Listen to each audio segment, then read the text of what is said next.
Hello, एक बार फिर से आपका स्वागत है target coaching classes Pankaj Solanki के चैनल पे। हम पढ़ रहे थे कक्षा 6 की गणित, जिसका नाम था यूनिट नंबर 1.2 संख्याओं में पैटर्न। इकाई का नाम आपका है पैटर्न, यानी कि हम गणित में किस प्रकार से पैटर्न के बारे में पढ़ते हैं, पैटर्न कैसे कैसे देखने को मिला है, हमने ये पहले पढ़ा था।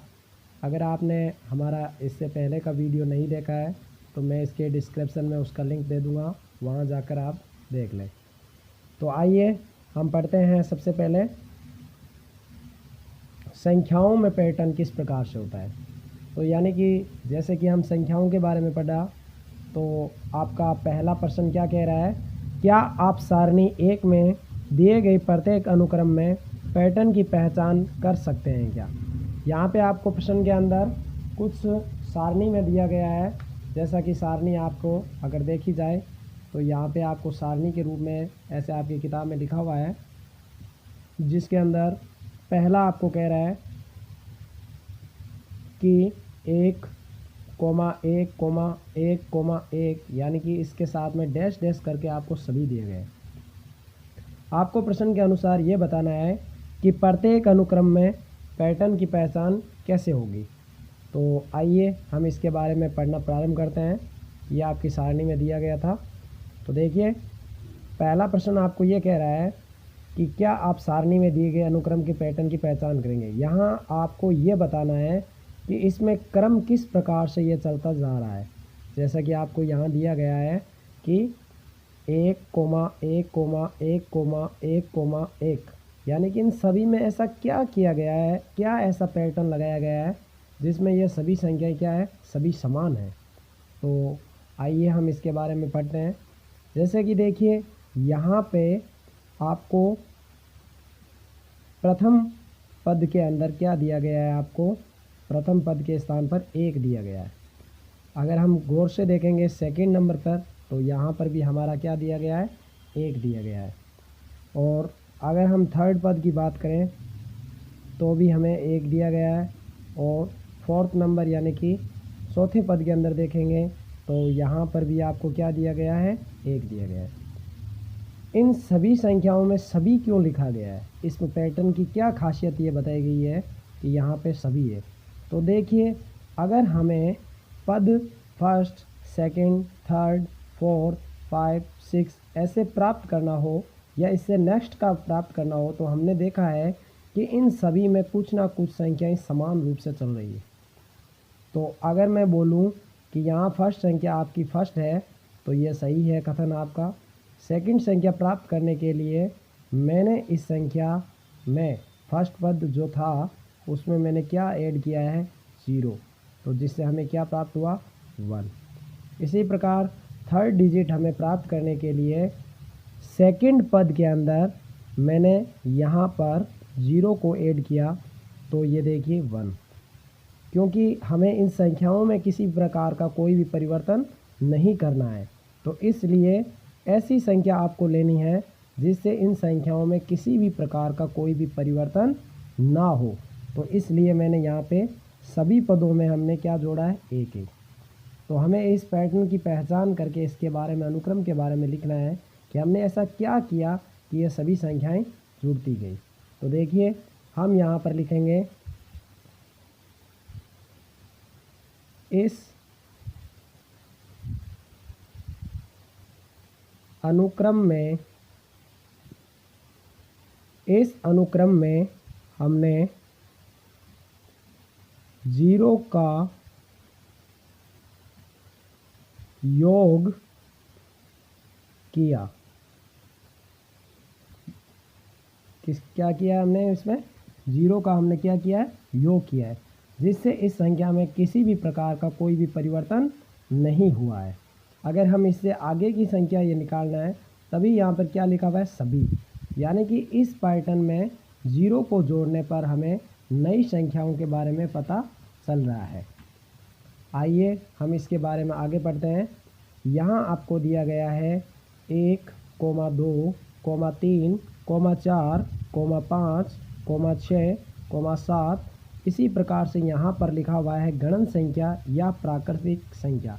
गणन बोल सकते हैं, गुणन संख्या बोल सकते हैं यहाँ पर। तो इसमें हमें ये देखने पर ये पाया गया कि यहाँ पर ऐसा क्या इनमें परिवर्तन किया गया कि हमें यहाँ पर संख्याओं को देखने को मिला।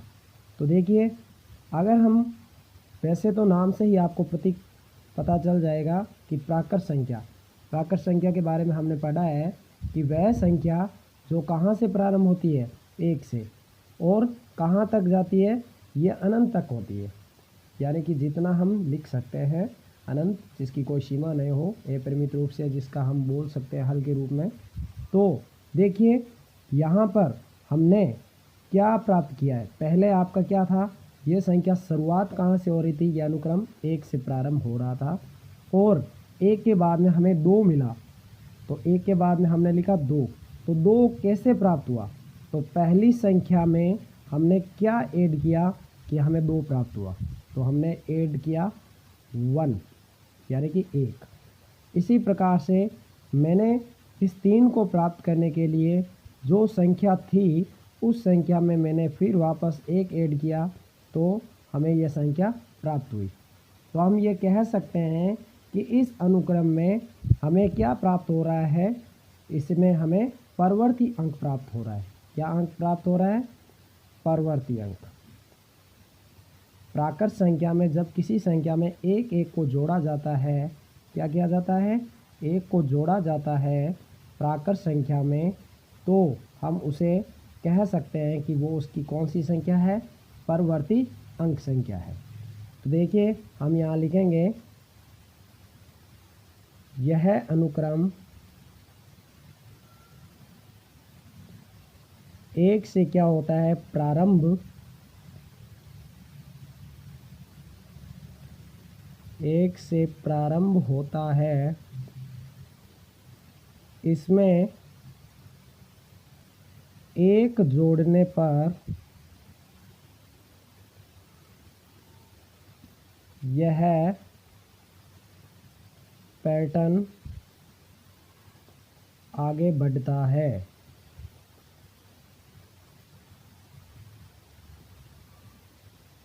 जिसे हम क्या कहेंगे, प्राकृत संख्या के रूप में कह सकते हैं। तो देखिए आपने सभी में पढ़ा था जिसमें किसी भी प्रकार का कोई परिवर्तन नहीं होता है, एक एक आगे बढ़ता रहता है। फिर हमने पढ़ा है अभी गणन संख्या या प्राकृत संख्या के रूप में। अब आगे का जो आपका थर्ड पॉइंट है वो कह रहा है कि 1, 3, 5, 7, 9 यानी कि विषम संख्या के बारे में बताना है। पहले मैं आपको ये बता देना चाहता हूँ कि विषम संख्या क्या होती है। आप सभी को जैसे ज्ञात है कि विषम संख्या और एक होती है सम संख्या, इंग्लिश में से ओड और इवन के नाम से जाना जाता है। तो विषम संख्या किसी भी गणित की संख्या को आपको, जिसमें इकाई का अंक, क्या देखना है आपको, इकाई का अंक। अगर इकाई का अंक 1 हो, 3 हो, 5 हो, 7 हो या 9 हो, तो वह संख्या क्या कहलाती है, विषम संख्या कहलाती है। और इसके अलावा 0, 2, 4, 6 या 8 हो तो वह संख्या क्या कहलाती है, सम। दूसरे शब्दों में हम यह कह सकते हैं कि जिस संख्या के अंदर हम 2 से भाग देने पर प्राप्त होने वाली संख्या में कुछ क्या रहता हो, शेष, यानी कि कुछ ना कुछ बच जाता है, शेष रह जाता है, जिसमें भाग पूर्ण रूप से विभाजित नहीं होता है, वह संख्या क्या कहलाती है, विषम। और जो संख्या में 2 का भाग देने पर कुछ भी शेष ना रहे, वह संख्या क्या कहलाती है, सम संख्या। तो आइए हम इसके बारे में आगे पढ़ते हैं। तो देखिए यहाँ पर अगर देखा जाए तो दिया गया है संख्या 1, 3, 5, 7, 9, 11, 13, 15। तो इसमें हमें यह बताना है कि इसमें किस प्रकार का अनुक्रम हमें देखने को मिल रहा है। तो यह संख्या या यह अनुक्रम 1 से प्रारंभ होता है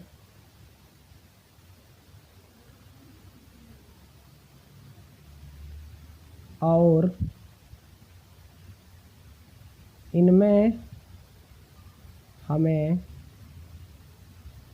2 जोड़ने पर आगे की विषम संख्या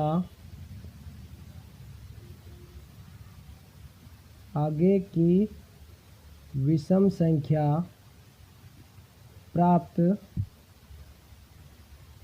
आगे की विषम संख्या क्या होती है? प्राप्त होती है।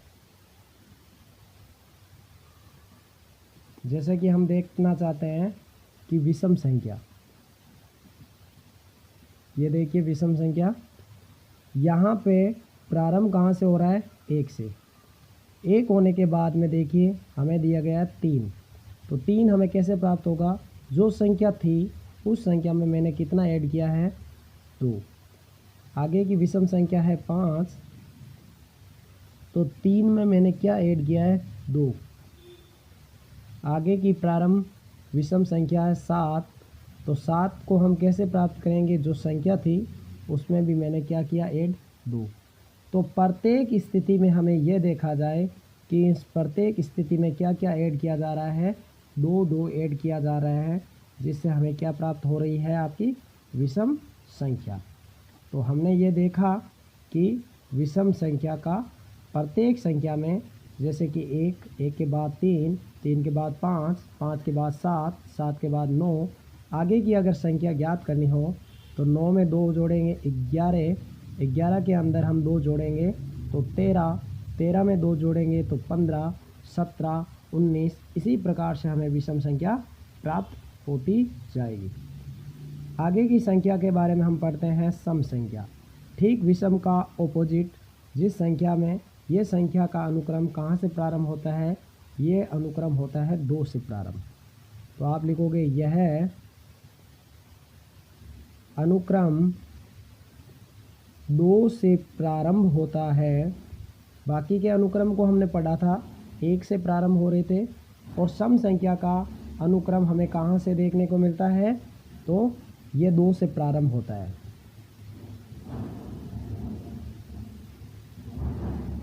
इसमें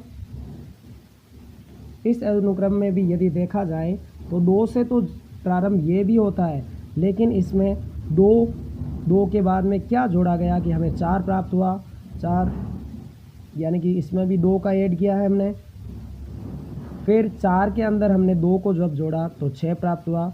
6 के अंदर हमने फिर 2 और ऐड किए तो हो गया 8 में फिर 2 और ऐड किए गए तो हो गए 10। तो इस अनुक्रम में भी हमें क्या जोड़ने को दिख रहा है? तो इसमें भी 2 जोड़ने पर यह पैटर्न क्या कहलाता है? सम संख्या कहलाता है। अगर इसका भी पैटर्न हमें आगे कंप्लीट करना हो तो हम बोलेंगे कि 2 इसमें ऐड करते जाइए। तो 2 के बाद 4 के बाद 6 में 2 ऐड किया 8 में यानी कि 8, और 8 में 2 ऐड किया तो 10 में 2 मैंने जोड़ा तो हो गए 12, और 12 में 2 को जब जोड़ा तो हो गए 14। फिर 2 और जोड़ेंगे तो हो जाएंगे 16, और 16 में 2 जोड़ेंगे तो हो जाएंगे 18। इसी प्रकार से हमें यह सम संख्या का पैटर्न देखने को मिलता है। आइए हम इसके बारे में आगे पढ़ते हैं। आगे का आपका है त्रिभुजाकार संख्या, यानी कि त्रिभुज। जैसे कि आप सभी को ज्ञात है कि त्रिभुज क्या होता है। त्रिभुज 3 भुजाओं से घिरी हुई एक सरल बंद आकृति को हम क्या कहते हैं? त्रिभुज कहते हैं। तो ये देखिए त्रिभुज के बारे में हम इसके आगे पढ़ना प्रारंभ करते हैं। यदि इस पैटर्न में देखा जाए तो देखिए आपको दिया गया है 1, ये पैटर्न, ये अनुक्रम 1 से प्रारंभ हो रहा है, और 1 के बाद में हमें क्या देखने को मिल रहा है। तो आइए इस पैटर्न को समझते हैं। पैटर्न को समझने के लिए हमने शुरुआत की है त्रिभुज में बिंदु से, जिसको हम पॉइंट नाम देते हैं या बिंदु बोलते हैं। बिंदु सबसे पहले यहाँ पर प्रारंभ 1 से हो रहा है, तो मैंने एक बिंदु बनाया, यहाँ मैंने लिखा 1। उसके पश्चात यहाँ पे आपको दिया गया है 3, ये मैंने बनाया 1 के बाद में यहाँ मैंने बना दिया 2। जैसे कि यहाँ 1 से प्रारंभ हो रहा था, 1 के बाद में मैंने यहाँ लिख दिया 2। कहने का तात्पर्य है पहले अनुक्रम में मैंने 1 लिया और फिर मैंने 2 लिया, दोनों को जोड़ने पर हमें 3 प्राप्त हुआ। आगे का पैटर्न यदि हम समझते हैं तो यहाँ लिखा हुआ है 6। तो आइए हम 6 का पैटर्न किस प्रकार से बनाएंगे। पहले हमें क्या लेना है 1, ये मैंने लिया 1 बिंदु। इसके बाद में हमें लेना है 2 बिंदु। उसके बाद 2 के बाद में हमें पता है कि 3 बिंदु आते हैं, तो मैंने यहाँ पे लिखा 1 2 और 3। इनको मैंने जब ऐड किया 3 और 2 हो गए 5, यानी कि 5 और 1 मिला के हो गया 6। तो देखिए अगर आप ध्यान से देखेंगे तो इसमें अनुक्रम में बिंदु 1 है, यहाँ पे मैंने पहले 1 बनाया फिर 2, यहाँ पर 1 2 और 3।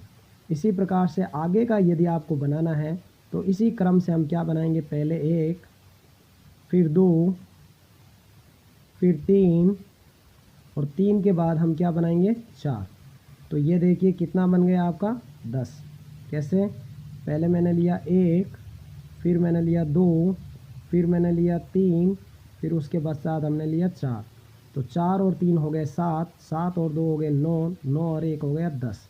तो इस अनुक्रम को यदि मैं बोलूं तो पहले मैंने 1 लिखा, फिर 2 बिंदु बनाए, फिर 3 बनाया, फिर 4। तो इसी प्रकार से ये चल रहा है। तो आगे के यदि इसमें हमने 4 जोड़ा है तो इसमें हमने 5 जोड़ने पर ये 15 बना, फिर हमने 6 को ऐड किया तो 21, 21 में हम 7 को जोड़ेंगे तो यहाँ आगे की त्रिभुज संख्या आ जाएगी 28। 7 के बाद में इसमें हम कितना, तो 5 में 6 जोड़े, 6 के बाद 7, 7 के बाद में 8 जोड़ेंगे तो यहाँ हो जाएगा 36। इसी प्रकार से हमें यह त्रिभुजाकार संख्या प्राप्त होगी। तो आइए हम इसके पैटर्न को लिखते हैं। आप लिखोगे इस अनुक्रम में क्या चल रहा था, इस अनुक्रम में बिंदु से, तो इस अनुक्रम में 1 से प्रारंभ होकर 1 से प्रारंभ होता है तथा संख्याएं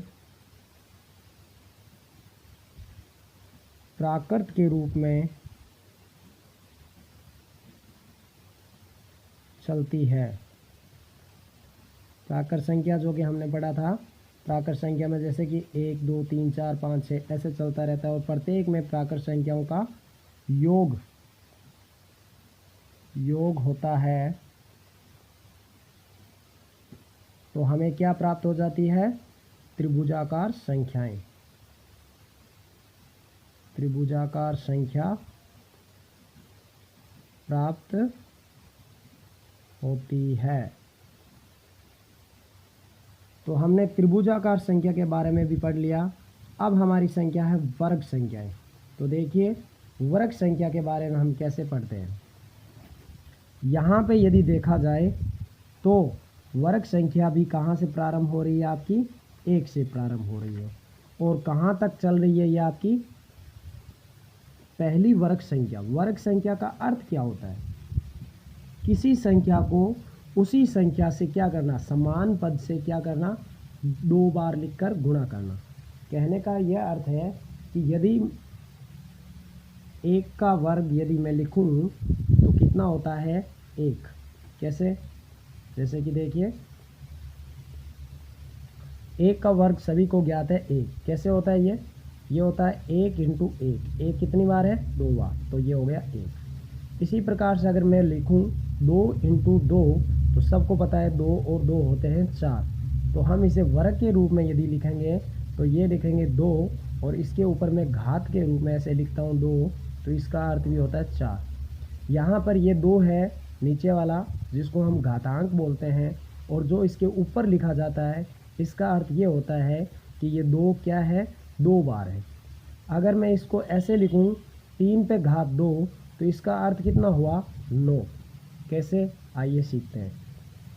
3 गुणा 3, कहने का मतलब है कि जो संख्या घातांक है वो 2 बार है तो 3 कितनी बार है, 2 बार। 3 2 बार है तो 3 इंटू 3 हमें पता है 9 होता है।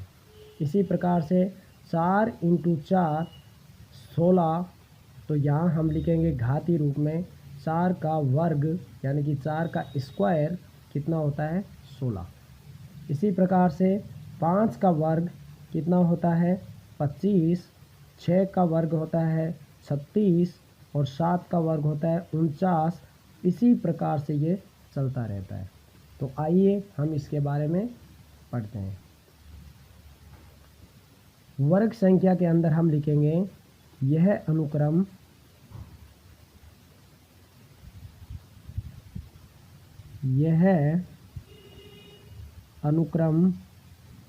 1 से प्रारंभ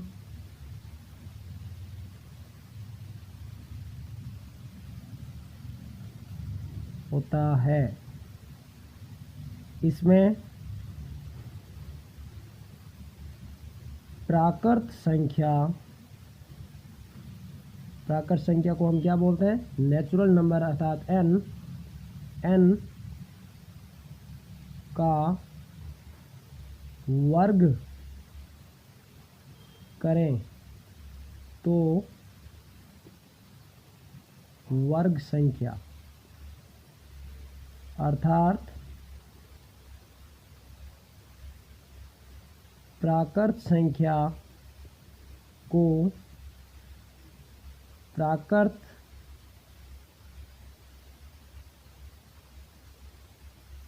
समान पद से गुणा किया जाता है, गुणा करते हैं। तो इससे हमें क्या, वर्ग संख्या प्राप्त हो जाती है। अब हम पढ़ेंगे इसके आगे घन संख्या। जिस प्रकार से हमने वर्ग संख्या का जिक्र किया वैसे ही हम घन संख्या के बारे में, वर्ग में हमने स्क्वायर पढ़ा तो यहाँ पर हमने वर्ग के बारे में पढ़ा, तो वर्ग संख्या आपकी कंप्लीट हुई। फिर हम पढ़ेंगे घन संख्या। तो घन संख्या के बारे में देखते हैं। देखिए, जैसा कि आप सभी को पता है वर्ग संख्या में क्या होता है, डबल चलता है, और घन संख्या में क्या होता है, ये घन आकृति होती है जिसको हम क्या बोलते हैं, डाइस, यानी कि पासा। लूडो खेला होगा आप लोगों ने, उसमें होता है ये। तो इसमें क्या होता है, आपके जो फलक होते हैं, बिंदु होते हैं, शीर्ष होते हैं, किनारे होते हैं, तो क्या क्या होते हैं ये। तो डाइस के अंदर अगर हम देखेंगे, यदि किसी संख्या को 3 बार लंबाई, चौड़ाई, ऊंचाई के अनुसार जैसे डाइस होता है, तो उसमें हम क्या करते हैं, स्क्वायर आपने अभी पढ़ा था, 1 का वर्ग 1 होता है, 2 का वर्ग आपने पढ़ा 4, 3 का वर्ग में आपने पढ़ा 9, 4 के वर्ग में आपने पढ़ा 16। यहाँ पर इसी संख्या यानी कि जो प्राकृत संख्या हमने लिखी थी उसको उसी से 2 बार गुणा किया जाता है। लेकिन घन के अंदर क्या होता है, 1 का क्यूब करना होता है। क्यूब का मतलब घन, यानी कि 1 कितनी बार है, 1 गुणा 1 गुणा 1, 1 3 बार लिया जाता है। उसी प्रकार से 2 गुणा 2 गुणा 2 कितना हुआ, 2 दुए 4, 4 दुए 8। तो यहाँ हम लिख सकते हैं 1 का वर्ग 1, 2 का क्यूब होता है 8, यानी कि 2 का घन। 3 का घन हम करेंगे तो हो जाएगा 27। कैसे, 3 गुणा 3 गुणा 3, 3 किया 9, 9 को 3 से किया 27। इसी प्रकार से 4 का क्यूब करेंगे तो 4 गुणा 4 गुणा 4, 4 को 4 से किया 16, 16 को 4 से किया तो हो गया 64, तो 4 का क्यूब हो गया 64। इसी प्रकार से 5 का क्यूब पढ़ेंगे तो हो जाएगा 125। 5 कितनी बार है, 3 बार। तो आइए घन के बारे में पढ़ते हैं। घन संख्या आप लिखेंगे कि ऐसी संख्याएं, ये भी क्या, इसका अनुक्रम हमें कहाँ से देखने को मिलता है, इसका भी अनुक्रम हमें 1 से प्रारंभ होता है। तो आप लिखोगे यह अनुक्रम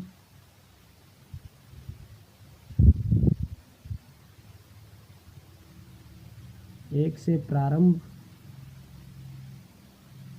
तथा इसमें n प्राकृत संख्या को समान पद से 3 बार गुणा करते हैं उसे हम क्या कहते हैं? घन संख्या कहते हैं। फिर आपका नेक्स्ट है विरेहांक संख्या। इस संख्या में यदि हमें कोई पैटर्न देखने को मिले तो देखिए इसमें भी शुरुआत कहाँ से प्रारंभ हो रही है? 1 से। और इसमें क्या अंतर है? एक में हमने क्या किया? तो हमने इसमें 1 जोड़ा तो ये हुए 2। 2 के साथ में मैंने फिर क्या जोड़ा? तो 1 में मैंने 2 ऐड किया तो 3 हो गया। फिर 3 में मैंने क्या ऐड किया? 2, तो ये हो गया 3 और 2, यानी कि इन 2 को जोड़ने पर हमें संख्या प्राप्त हो गई 5। 5 के अंदर फिर मैंने देखो 5 में ये पीछे वाले 2 अंक जोड़े तो प्राप्त हो गया 8। 8 और 5 को मैंने प्राप्त किया, यानी कि दोनों को ऐड किया तो यहाँ पे 13 प्राप्त हुए। और 13 के अंदर फिर मैंने 8 को ऐड किया, यानी कि पीछे वाले ये 2, लगातार 2 पीछे की संख्याओं को ऐड करने पर हमें नई संख्या प्राप्त होती है। उसी को हम क्या कहते हैं? विरेहांक संख्या कहते हैं, विरांक। ठीक है, तो आप क्या लिखोगे? यह अनुक्रम 1 से प्रारंभ होता है और पीछे की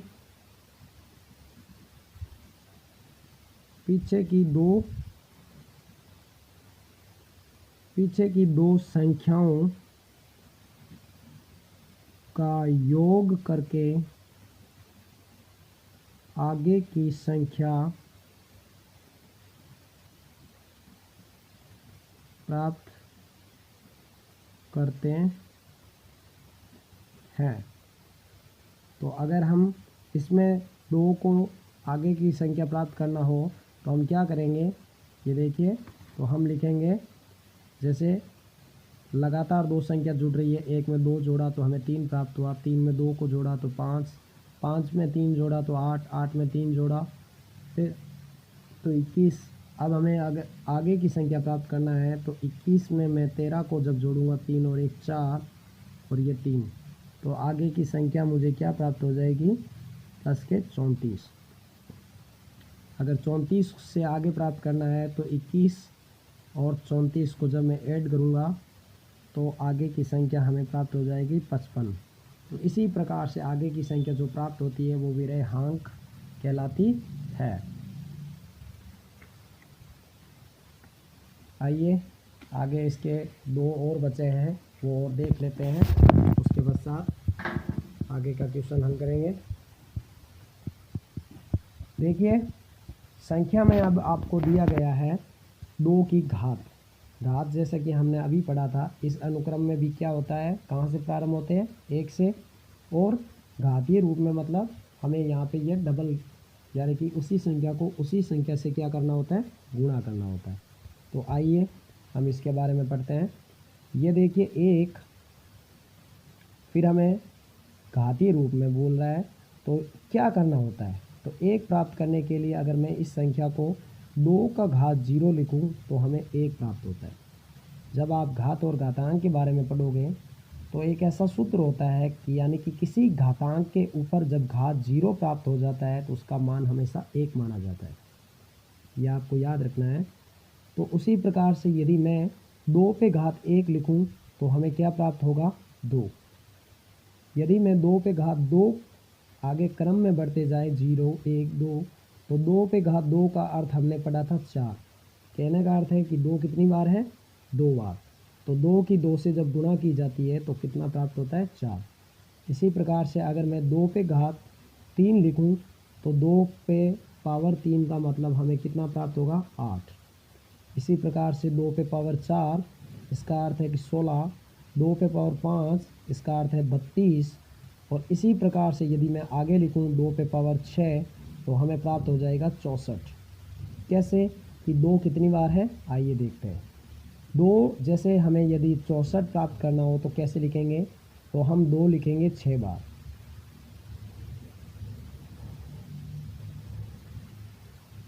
अब देखिए जब 2 की 2 से मैंने गुणा किया तो कितने आए 4। इस 4 की जब 2 से गुणा करेंगे तो कितना प्राप्त हो जाएगा 8। 8 की 2 से गुणा करेंगे तो कितना हो जाएगा 16। 16 की हम 2 से गुणा करेंगे तो कितना हो जाएगा 32। और 32 की जब हम 2 से गुणा करेंगे तो कितना हो जाएगा 64।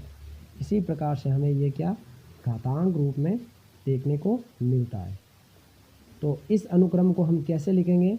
इस अनुक्रम में 1 से प्रारंभ होता है और संख्या यानी कि घातीय रूप में जब लिखना हो तो किसी संख्या का यानी कि 2 की घात के रूप में हम 0 से प्रारंभ करते हैं और हमें 1 से एक घातीय रूप में देखने को मिलता है। जब हम 2 पे पावर 1 करते हैं तो हमें घातीय रूप में कितना 4 देखने को मिलता है।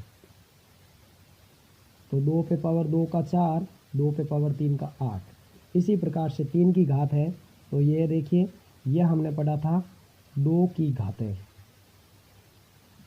अगर हम इस अनुक्रम को पढ़ें तो इसको बोलते हैं 3 की घात। तो क्या होता है 3 पे पावर जब 0 करेंगे तो 1। अभी हमने पढ़ा था किसी घात को जब 0 के रूप में पढ़ा जाता है घातीय रूप में तो उसका मान 1 होता है। यदि मैं 3 पे पावर 1 बोलूँ तो हमारा आंसर कितना प्राप्त होगा 3। यदि मैं 3 को घात के रूप में 2 लिखूँ तो 3 का पावर कितना होगा 9। इसी प्रकार से 3 पे पावर अगर मैं 3 के रूप में लिखूँ तो कितना प्राप्त होगा हमें 27। इसी प्रकार से